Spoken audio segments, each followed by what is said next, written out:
I'm trying to manifest my ex-boyfriend. We broke up almost 2 years ago because of my jealousy and controlling nature. I've been applying the law of attraction for a long time, visualizing and putting emotion into it. Now I'm at the stage where I'm trying to forget him and stop practicing the law of attraction for this purpose. Lately, I've felt more at ease, sometimes forgetting my ex and focusing on other things. But occasionally, I still feel annoyed, uncomfortable, and affected by my ex's emotions because we go to school together. I really hope you can advise me. What should I do to quickly attract him back? Is the universe testing me? Thank you for your question. I myself spent a very long time finding the answer, not just 2 years, but a full 10 years. But fortunately, I found the answer, and today I have something to share with you. However, this is just my own conclusion, my own truth.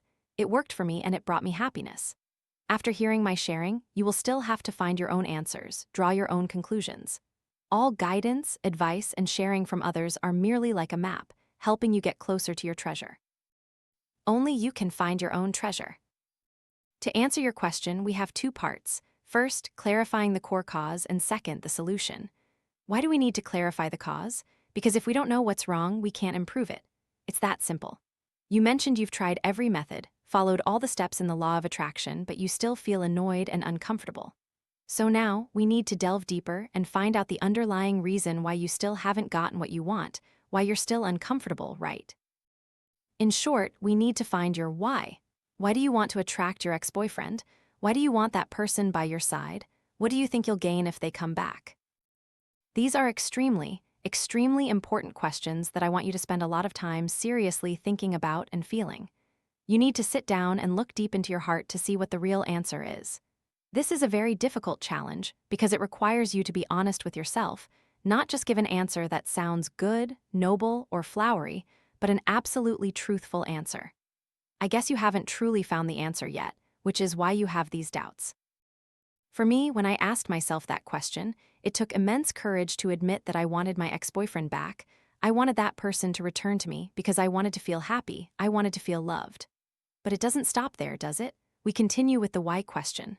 Why do I want to be happy? Why do I want to feel loved? Going deeper, the answer within me was, I want to be happy because right now I don't feel happy. I don't feel enough love, so I want it right. Think about it.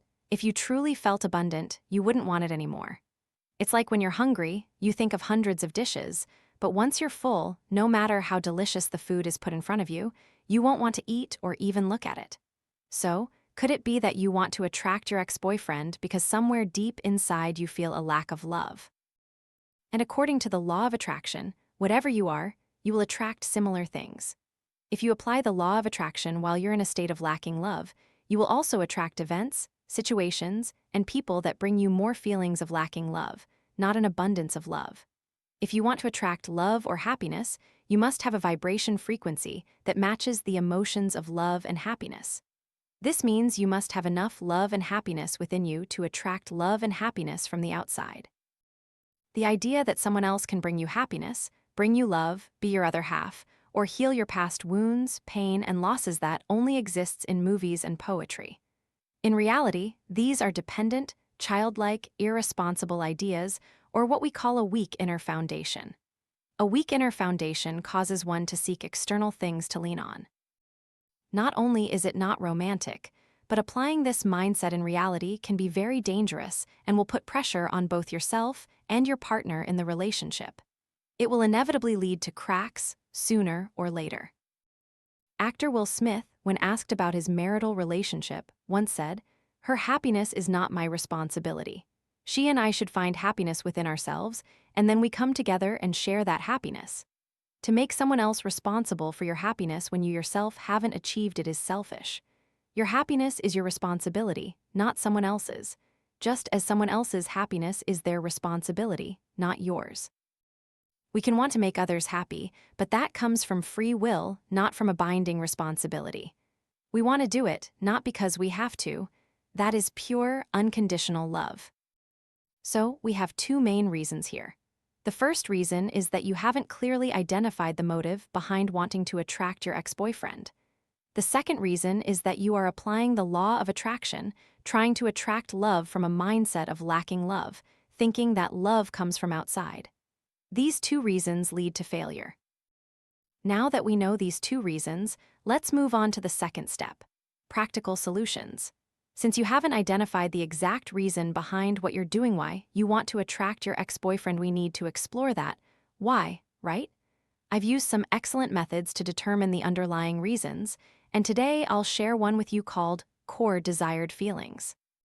This method comes from Danielle Laporte, a Canadian entrepreneur who practices conscious living and has written books on spiritual development, finding purpose, and the meaning of life.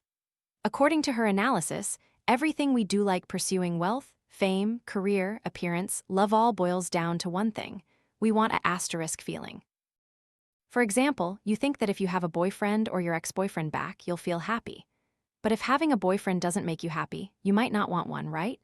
So, what you truly want is the feeling of happiness, and a boyfriend is just a means, a catalyst, that you believe will bring you the feeling you're seeking. The same applies to other things like houses, cars, yachts, good looks, traveling to beautiful places, dining luxuriously. All of these are actually just means. We are searching for emotions that we believe these means will bring us, such as feelings of happiness, power, confidence, security, peace, and so on. So what we truly pursue are emotions. But most people do it backward. We chase the means, believing that once we have A, B, C, D, we will experience those emotions. Yet most of the time, even after achieving those things, we still feel vague and empty, wondering why we even bothered. Because external things are only temporary means, even if they bring us the feelings we desire, it's only for a very short duration. And because they are means, their breakdown, loss, or transformation from one form to another is inevitable. Therefore, if someone relies solely on external means to create their inner feelings, the chances of experiencing sorrow and loss, sooner or later, are 1000%. This is the root cause of the fear within each of us. Because we reach outward, we depend on external factors to bring us feelings of happiness. And deep down, we know that these things will never last forever. Sooner or later, they will be lost, which is why we fear. The core desired feelings that people often seek are happiness, peace, security, complete love, and freedom. Each person typically has 1 to 3 core desired feelings, the most important emotions they want to experience every day, every week, every month, every year, even throughout their lives. And these core desired feelings can change over time, corresponding to the development of one's consciousness.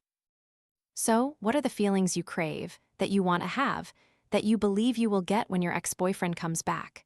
Those are your core desired feelings right now. Once you've identified your core desired feelings, let's use happiness as an example, since it's a universal human desire. Everyone wants to be happy. We'll move to the next question. I want to have happiness. So, what can I do, or what activities can I engage in today to create happiness?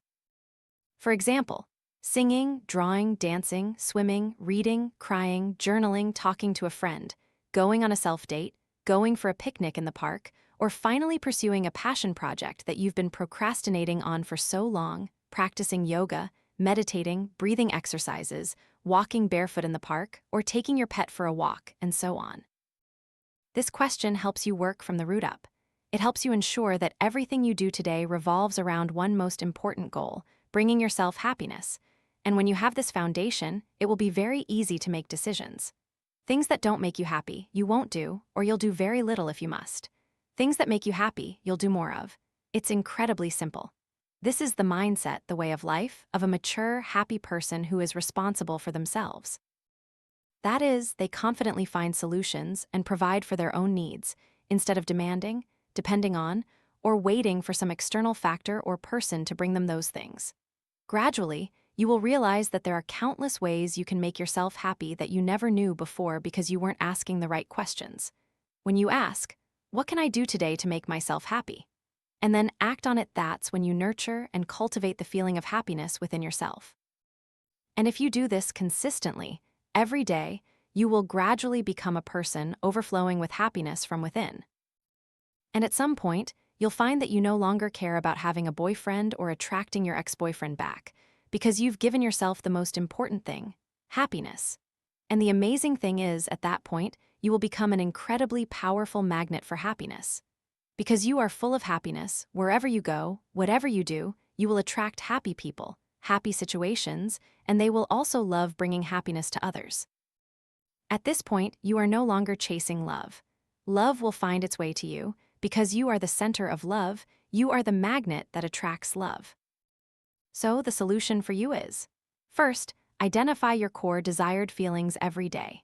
Second, find actions to create the emotions you wish to experience daily. The more consistently and persistently you practice this, the stronger the emotions within you will grow, until one day, when they are strong enough, they will attract similar energies and emotions from the external physical world. Challenges in this process include sometimes reverting to old habits, acting unconsciously, forgetting your core desired feelings, and just rushing into manifesting, thinking, visualizing, or you might manifest from a place of lack of love, lack of happiness, or you might practice inconsistently, sometimes doing it, sometimes not. These are the challenges you will have to overcome to reach the treasure waiting for you ahead. Another challenge is that as you change your frequency, as you become a happier person, in other words, as you become a different person, your environment will also change. This means your friends might change. Suddenly, you might not want to hang out with some people anymore, or they might not want to hang out with you. Or you might suddenly change jobs, quit, or change your place of residence. These are signs that you are becoming a different person, that you are moving in the right direction. But at those times, you might feel lost and lonely. However, I am here as a witness to tell you that looking back, those months were truly, incredibly worthwhile. Because it was thanks to those times and spaces that I had to myself that I could reflect, understand, fix, and upgrade myself. And now, with enough inner strength, enough happiness and love, my surroundings are filled with wonderful friends and mentors who are also full of happiness. Everywhere I go, I encounter good fortune and love and receive help. This is the true meaning of the law of attraction. Whatever you want, you must become that thing. If you want happiness, you must become happiness. If you want love, you must become love. Saint Gandhi once said, "Be the change you wish to see in the world." I wish you soon find endless happiness within yourself, so that later, not just a romantic partner, but anyone you care about will be incredibly lucky to be in your pure, unconditional love. Thank you everyone for watching this video.